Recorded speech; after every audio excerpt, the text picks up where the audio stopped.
Chers amis d'Ivoire TV, bonsoir. Nous allons à la rencontre de Madame Agnès Monet, secrétaire générale du FPI version Afinguessan.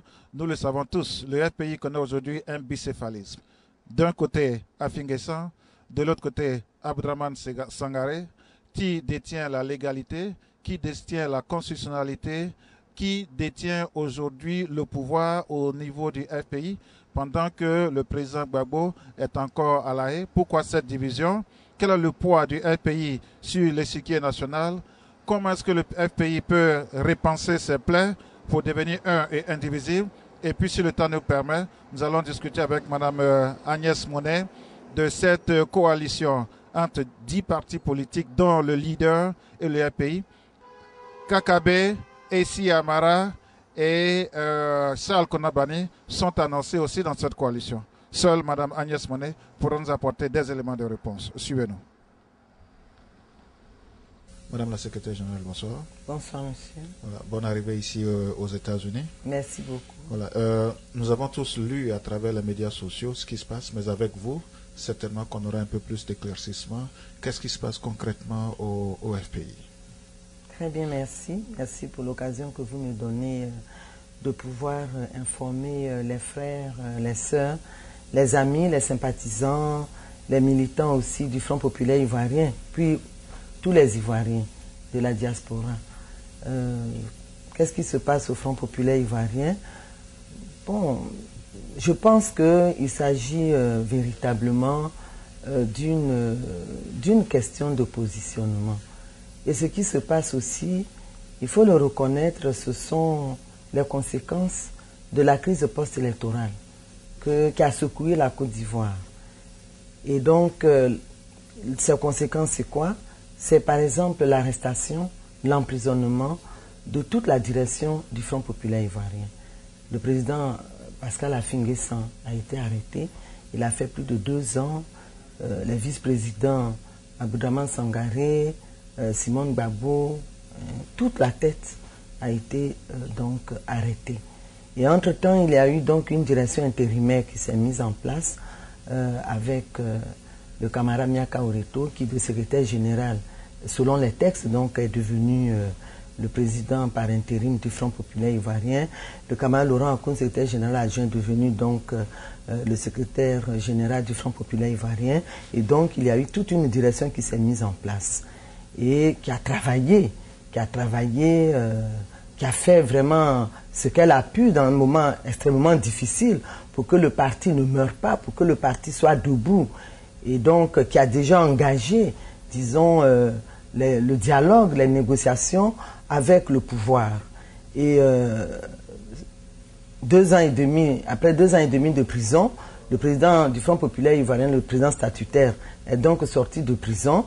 Et évidemment, il fallait qu'il reprenne, n'est-ce pas, les rênes du parti.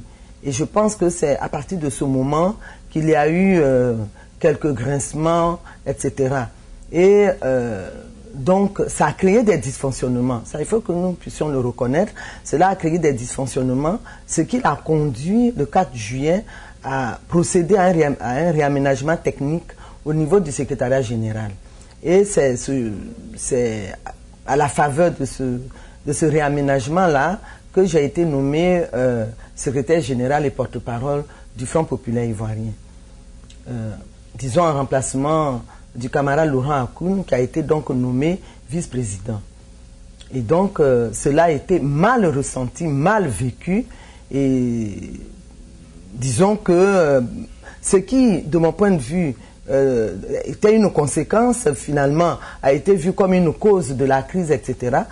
Il a fallu plus d'1 mois de négociation avec un comité de médiation pour que le 14 août, nous puissions, au cours d'un comité central, et sur la base des recommandations aussi, enterrer, disons-le comme ça, la hache de guerre.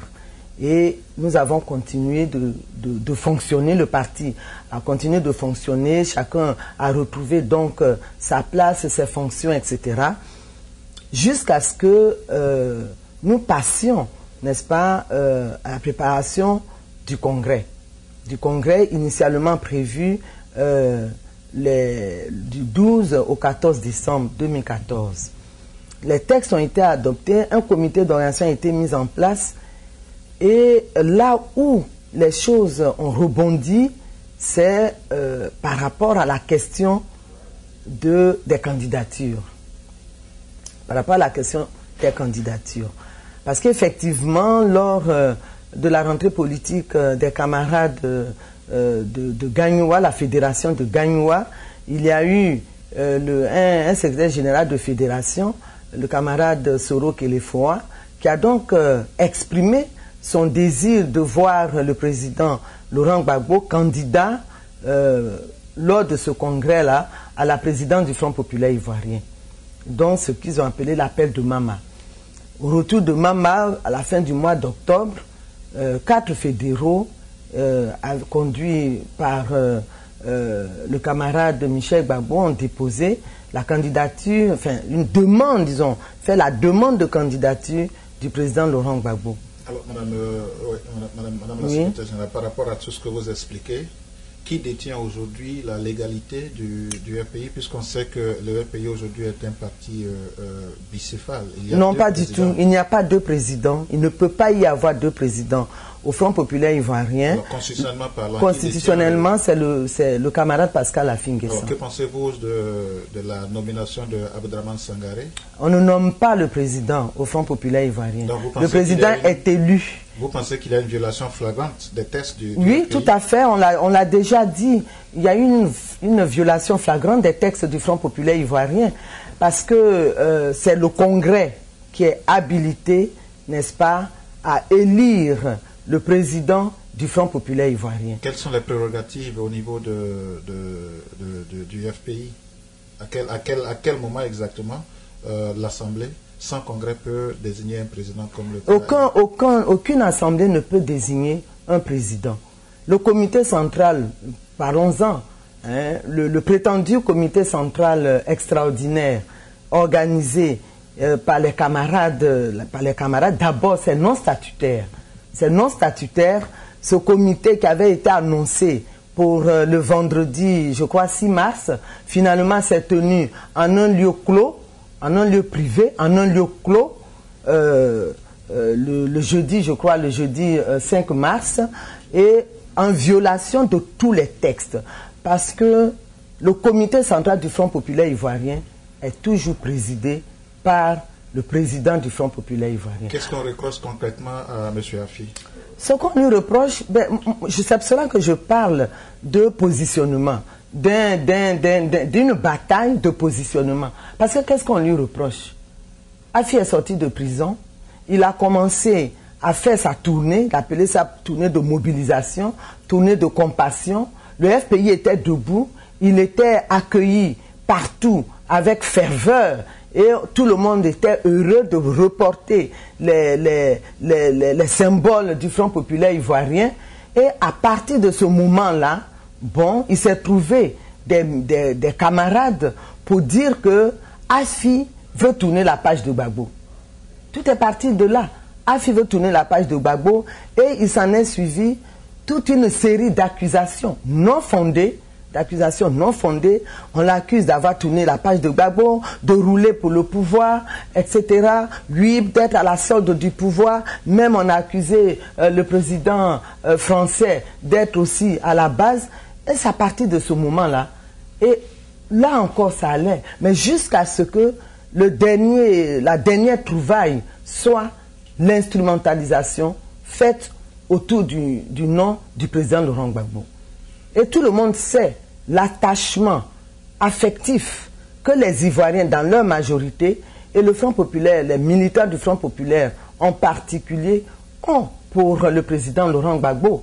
Et donc, à partir de ce moment-là, quand Affi a présenté sa candidature, non, il faut qu'il retire sa candidature au profit du président Laurent Gbagbo.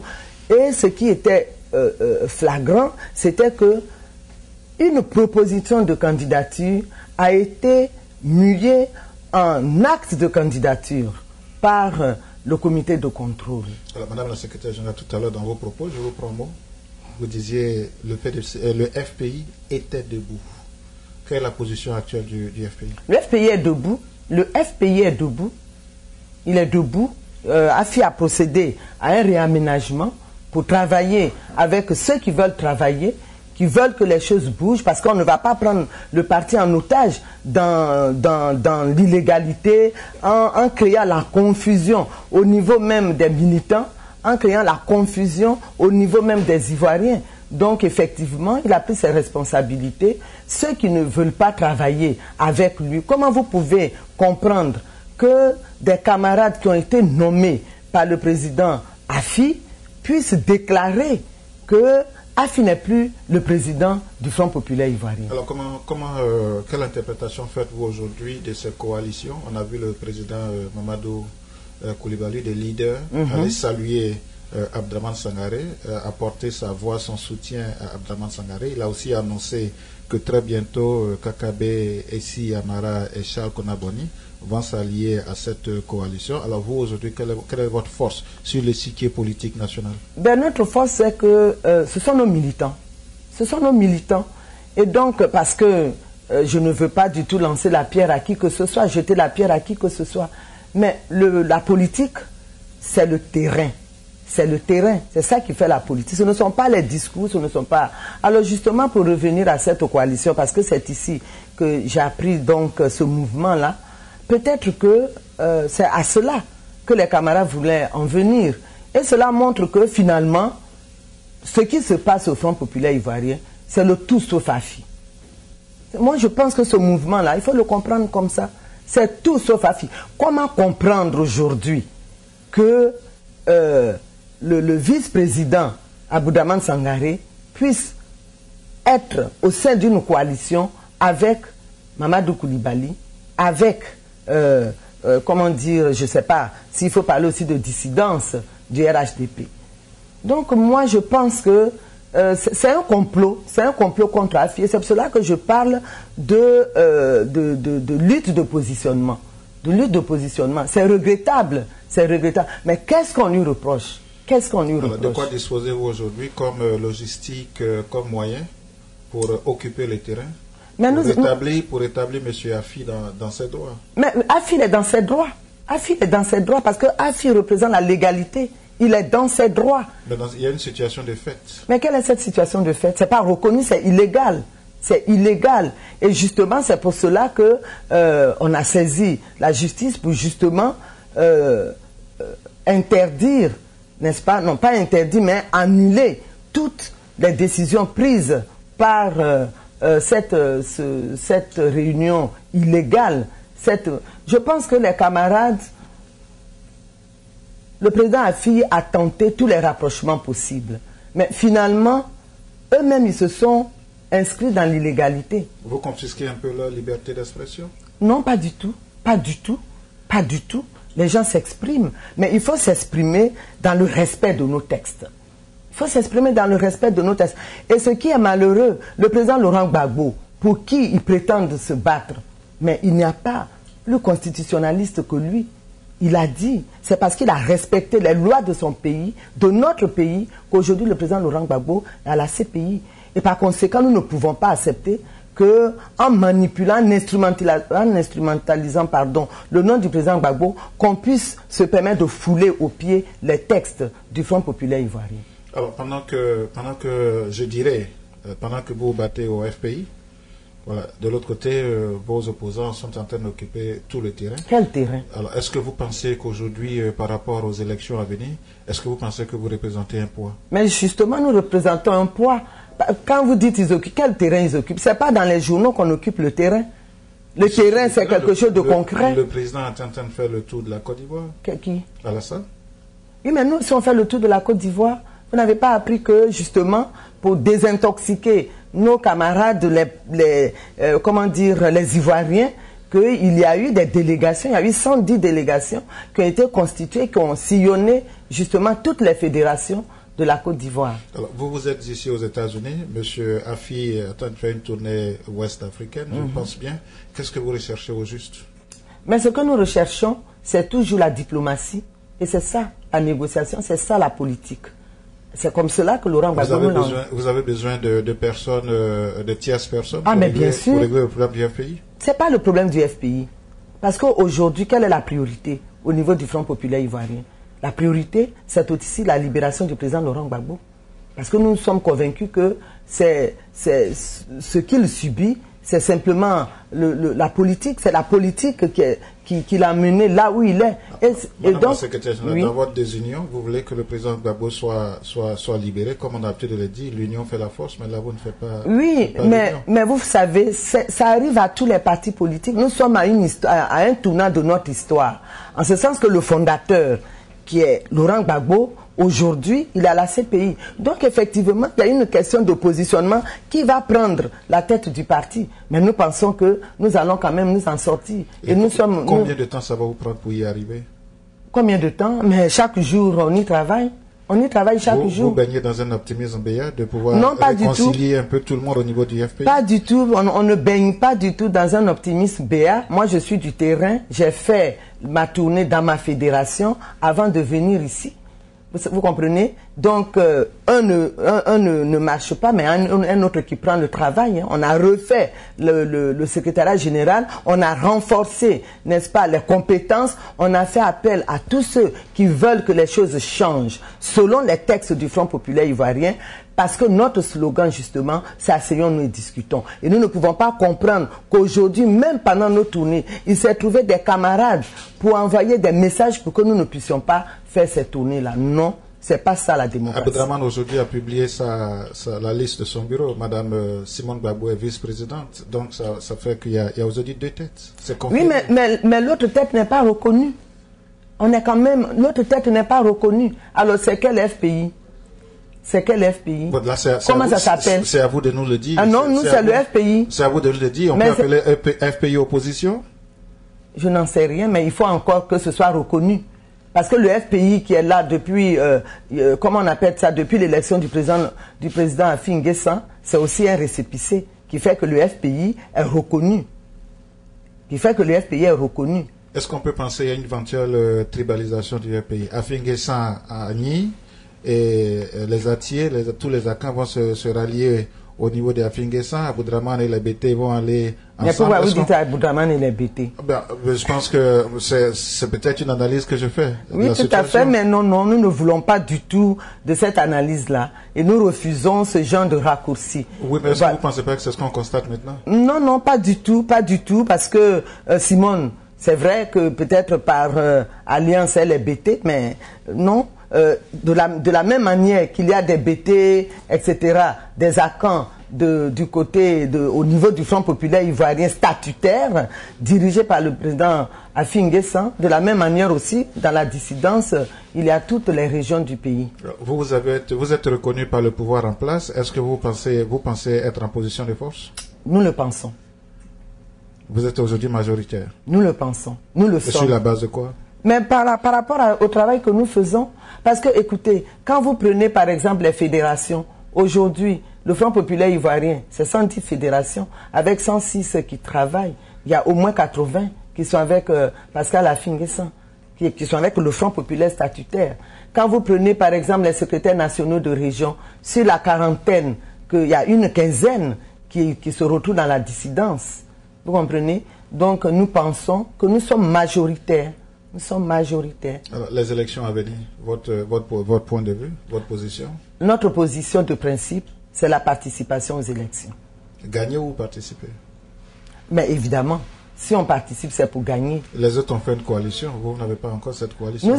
C'est nous qui avons déjà fait l'alliance des forces démocratiques de Côte d'Ivoire. Vous avez combien de partis à votre sein? Nous avons 10. Nous avons 10 partis. Eux aussi, ils ont 10, plus le candidat du PDCI. Mais nous ne faisons que commencer. Attendons de voir. Attendons de voir. On ne fait que commencer. Attendons de voir. Alors, quand vous vous retrouvez la plupart du temps en conseil d'administration du bureau politique, quel est cet état d'esprit-là qui vous anime? Et si vous rencontrez aujourd'hui Abdraman Sangaré, quelle serait la nature de votre discussion? De quoi parlez-vous? Mais nous allons parler du parti, nous allons parler du Front populaire ivoirien. Et vous ne pensez pas qu'ils sont fermés aujourd'hui à Affi N'Guessan? Mais il ne faut pas justement personnaliser le débat.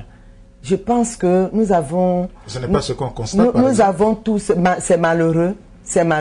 Parce que Affi N'Guessan a toujours voulu, n'est-ce pas, du rapprochement. de façon humble, mais évidemment, je suis obligé de le dire, c'est celui-là que nous avons tous considéré comme le gardien du temple, n'est-ce pas, comme le gourou. Je veux parler du camarade Aboudraman Sangaré, justement, c'est lui qui s'est fermé, Et la condition, c'était qu'il ne parlera à Afinguessan que si Afinguessan retire sa candidature. Nous disons, mais attendez, nous sommes dans quel parti? Le FPI est créé avec 25 ans. Est-ce vrai qu'Afi a été acheté par le pouvoir en place? Non. Pourquoi serait-il acheté? Pourquoi le serait-il? C'est ce qu'on lui reproche. Mais c'est ce qui est grave. C'est-à-dire qu'on n'a pas d'argument, on accuse sans preuve. Donc vous pensez que c'est à tort? C'est à tort. C'est pas manque d'arguments. Pourquoi Afi se ferait acheter? Son problème, c'était de se battre pour que ces sanctions soient levées, pour que son compte soit dégelé. Aujourd'hui, qu'est-ce qu'on n'a pas raconté? Que sa maison a été retapée par le pouvoir. Mais rien du tout, rien de tout cela. Pourquoi le président Alassane l'achèterait-il? Et puis pourquoi se ferait-il acheter? Avec vous, quelles sont les autres grosses têtes du FPI? Avec vous? Il y a le ministre Assid Guégué, il y a Maningé Saint-Michel, il y a Voo Saï, il y a Crécré Firmin, il y a la ministre Adjobi Christine, il y a Christine Kounan, etc., etc. Il y a Yapoati Benjamin, il y a aussi Atebi William, il y a Chairman Gay. Alors, vous avez toujours refusé de prendre part aux activités du gouvernement. C'est sur la table. Est-ce que si le président vous appelle aujourd'hui, s'il y a un remaniement avant les élections à venir que le président vous appelle, vous allez faire part... Non, nous ne pouvons pas entrer dans un gouvernement comme cela, ce n'est pas possible. Vous dites comme cela, ça veut dire quoi? C'est-à-dire sans aucune concertation, sans aucune plateforme, sans un minimum de non. Aujourd'hui, il n'y a plus de plateforme, donc pratiquement M. Afinguessan est libre de circuler. Il n'y a plus c'est-à-dire de plateforme. Qui consulter? Qui consulter, c'est-à-dire Abdraman et autres, ils sont partis, donc aujourd'hui... Mais nous, disons que notre objectif, ce n'est pas de rentrer dans le gouvernement. Pas du tout. La Côte d'Ivoire, c'est une Côte d'Ivoire, une indivisible. Tout à fait. Mais une indivisible, justement, nous plaidons, nous luttons pour qu'il y ait un véritable dialogue politique, pour régler tous les problèmes nés de la crise post-électorale. Nous plaidons pour qu'il y ait la tenue des états généraux, n'est-ce pas, de la République, pour que nous puissions, solder toutes ces questions récurrentes. Alors, Madame la secrétaire générale, quand vous ne pouvez pas balayer vous-même votre maison, comment comptez-vous balayer la maison de l'autre? La maison de qui? Comment comptez-vous régler ces problèmes des États généraux pendant que le FPI est aujourd'hui en pleine session? Mais ce n'est pas c'est devoir. Ce n'est pas le FPI, c'est la Côte d'Ivoire. C'est la Côte d'Ivoire. Ce que nous proposons là, c'est pour la Côte d'Ivoire. Ce n'est pas pour le Fonds populaire ivoirien. Seulement. C'est le FPI qui demande cela. Oui, c'est le FPI. Le PDCI n'a jamais demandé cela. En tout cas, c'est ce que le FPI demande. Donc aujourd'hui, avec une seule demande, est-ce que vous pensez que nous allons y arriver? Mais de toute façon, on voit les événements. Hein. Les événements se déroulent là. Il y a des questions qui sont là. Nous, c'était vraiment que par ces états généraux-là, que nous puissions évacuer, n'est-ce pas, tous les problèmes, toutes les frustrations, tous les problèmes. Pourquoi depuis près de 20 ans, il y a cette instabilité politique au niveau de la Côte d'Ivoire, identifier tous ces problèmes-là et que chacun puisse en parler comme cela a été le cas dans d'autres pays. Alors, Madame la secrétaire générale, c'est vrai que nul n'est parfait. Vous résidez en Côte d'Ivoire. Les échos qui nous parviennent, c'est que le président est en train de reconstruire pratiquement Abidjan et la Côte d'Ivoire. Votre point de vue là-dessus, est-ce que vous êtes d'avis de tout le monde? Que comme quoi, aujourd'hui, Abidjan est en train de se reconstruire grâce aux activités du président de la République? Et si vous avez quelque chose à lui reprocher, comme nul n'est parfait? Comme vous le dites, hein, effectivement, il y a des travaux qui sont faits au niveau des routes, au niveau des ponts, etc. C'est des dossiers techniques qui avaient déjà été montés, n'est-ce pas, par l'équipe du président Laurent Gbagbo. Et aujourd'hui, le chef de l'État, Alassane Ouattara, il a fait ces réalisations-là. Mais nous pensons que, en plus de cela, ce qui est important, il faut que les Ivoiriens se réconcilient.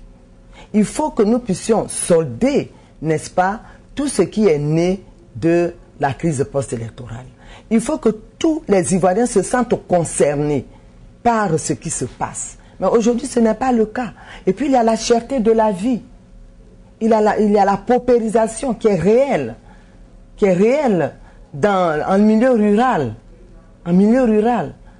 Vous comprenez? Il y a aussi les licenciements. Il y a les licenciements. Aujourd'hui, la pauvreté est devenue une réalité en Côte d'Ivoire.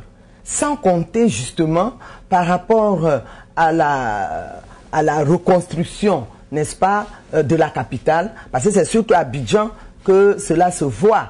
Le déguerpissement. Le déguerpissement sans aucune disposition. Tous les petits commerces qui sont détruits, les commerçants qui sont traqués, etc. Et cela ne fait que, n'est-ce pas, augmenter le taux de chômage en Côte d'Ivoire. Alors, Madame la Secrétaire Générale, nous tirons vers la fin de cette émission. Merci de votre temps. Simone Gbagbo a été condamné à 20 ans. Oui. Tout à l'heure, vous disiez que le président Afin N'Guessan fait une tournée africaine pour négocier une libération du président fondateur du RPI, le président Laurent Gbagbo. Vous n'avez pas mentionné Simone Gbagbo. Oui, mais c'est pas comme cela qu'il faut poser la question. Il ne faut pas poser la question de cette façon. Évidemment, il y a la question de Simone Gbagbo, de Brogrebe, de tous nos camarades qui sont condamnés injustement. Nous avons fait une déclaration pour dire que, comment on appelle ça, que ce procès-là est un procès politique. Parce que jamais, aucune preuve matérielle en assise. En assise, ce sont les preuves. Mais aucune preuve matérielle n'a été apportée. Ce sont comment dire ça, des témoignages. Des fois même des témoignages fallacieux. Et c'est sur cette base-là que Simone Gbagbo, Brogrebe et tous les autres ont été condamnés. Et ces condamnations-là, ce sont des condamnations également politiques de notre point de vue. Et nous disons que tout cela ne favorise pas la réconciliation. Et vous voyez, et cela donne raison quand nous parlons de justice des vainqueurs. Parce que pourquoi seul un camp est poursuivi? Pourquoi est-ce un seul camp qui est condamné? Alors que l'enquête même commanditée par le chef de l'État a bien démontré qu'il y a eu aussi ils sont coupables, son camp a été coupable aussi de crimes.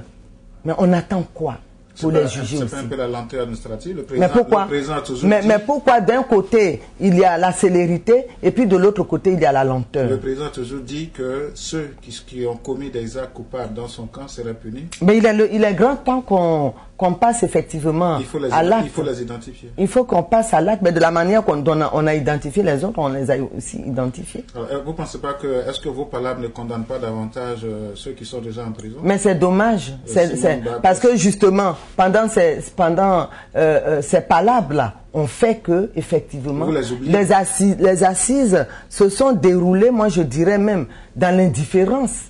Dans l'indifférence. Parce que pendant que les camarades sont jugés, on est encore en palabres, alors que, paradoxalement, tous les journaux de l'opposition s'accordent à parler des assises des pro-Gbagbo. Vous comprenez? Devant les assises, nous sommes tous des pro-Gbagbo. Mais quand nous sortons des assises, on va dire voilà, il y a les pro-Afi, il y a les... Donc vous voyez que le problème, il faut que nous nous interrogions. Et ce que je demande aux camarades, aux frères, c'est des analyses sans passion. C'est des analyses sans passion. De se poser les questions de façon fondamentale. Parce qu'aujourd'hui, ceux qui ont créé la dissidence, que veulent-ils? Que veulent-ils? Que reprochent-ils exactement à Afin N'Guessan? Que veulent-ils? Il y a beaucoup pactiser avec le pouvoir en place. Mais qu'est-ce que ça veut dire quoi, pactiser? Ça veut dire quoi? Parce qu'il a accepté de dialoguer? C'est cela, pactiser? Mais ce n'est pas lui qui a commencé le dialogue. Le dialogue avait déjà commencé pendant qu'il était en prison. Donc lui, il est venu, il n'a fait que continuer le dialogue. C'est ça, pactiser? Mais justement, notre parti, c'est un parti de dialogue, c'est un parti de négociation. La politique telle que Gbagbo l'a définie, c'est comme cela. Alors, on ne parle pas, c'est en ne parlant pas, en tournant le dos à la négociation, à la diplomatie, que nous allons avancer, que nous allons régler les problèmes des Ivoiriens, que nous allons participer, nous allons nous mobiliser tout ce que nous pouvons mobiliser pour la libération du président Laurent Gbagbo.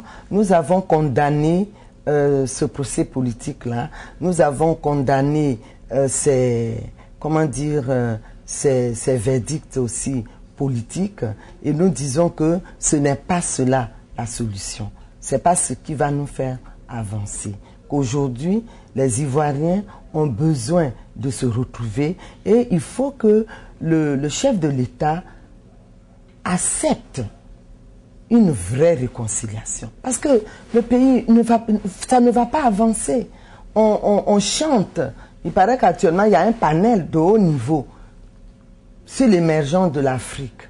Mais je pense que de plus en plus, nous parlons de l'émergence de la Côte d'Ivoire en 2020. Mais ce n'est pas comme cela que nous allons aller à l'émergence. Si nous n'arrivons pas à fédérer, mais il faut qu'il y ait une véritable réconciliation. Regardez ce qui s'est passé en Afrique du Sud. Il faut qu'il y ait une véritable réconciliation. Il ne faut pas qu'on donne l'impression qu'il y a un camp qui est constitué uniquement de bourreaux et puis un autre camp uniquement de victimes. Je dis non. Je dis non. Parce que tout ça, ça va nous faire remonter à la racine même des problèmes que nous vivons. C'est ce qui cause un peu l'incompréhension de la part des autres sur M. Affi. C'est-à-dire cette histoire vous parlez de réconciliation, vous parlez de bourreaux et de victimes. Donc M. Affi a demandé au pouvoir en place de s'asseoir, de négocier. Et puis l'opposition aujourd'hui du FPI a maintenu une position de fermeté, ne pas discuter avec le pouvoir en place. Non, c'est ce que je redis. Ce n'est pas Affi qui a commencé la négociation. La négociation a commencé et c'est le Front populaire ivoirien avec la direction intérimaire qui a demandé la négociation depuis septembre 2011. Et la direction intérimaire a été reçue par le chef de l'État. Alors aujourd'hui, on nous parle de quoi? De quoi nous parle-t-on? Et tous ces tours qui ont été faits, toutes ces tournées en Occident, à l'Élysée, c'était pourquoi? Jusqu'au Sénégal, c'était pourquoi? Est-ce que vous avez les attaches du président Gbagbo? C'est-à-dire? Est-ce que vous correspondez? Est-ce que vous avez de ces nouvelles? Le président Affi a dit qu'il va lui rendre visite. Oui. Pourquoi avoir attendu tant de temps pour lui rendre visite? Pourquoi maintenant? Et de quoi discutera-t-il? Oui, mais parce que le président du parti, Affi N'Guessan, il était sous sanction depuis 2011. Il est interdit de sortir des frontières du pays, de la Côte d'Ivoire. Et c'est dernièrement que cette sanction-là a été levée. Et c'est pour cela qu'aussitôt la sanction levée, il est sorti. Et effectivement, sur son agenda, figure en bonne place la visite au président Laurent Gbagbo. Mais ça ne veut pas dire que le président Gbagbo ne peut pas recevoir de courrier. Est-ce que M. Affi a tenté d'écrire une fois à M. Laurent Gbagbo? Un courrier? Mais je pense qu'il se parle, il lui a envoyé des gens, je pense. Mais pourquoi un courrier? Un courrier, il est lu. Pourquoi un courrier? Pourquoi un courrier? C'est une forme de communication. Non, pourquoi? Pour communiquer? Non, ils se parlent. Vous avez la certitude qu'ils se parlent? En tout cas, je sais que des gens, par personne interposée, ils ont des messages. Par exemple, je sais que lorsque, pendant que le président Affi était en tournée, quand ils les ont délogés de l'appartement du plateau, je sais que le président Laurent Gbagbo a exprimé sa compassion à Kili Angeline. Voilà. Alors, Madame la Secrétaire Générale, encore une fois de plus au nom de la direction d'Ivoire TV, je voudrais vous remercier.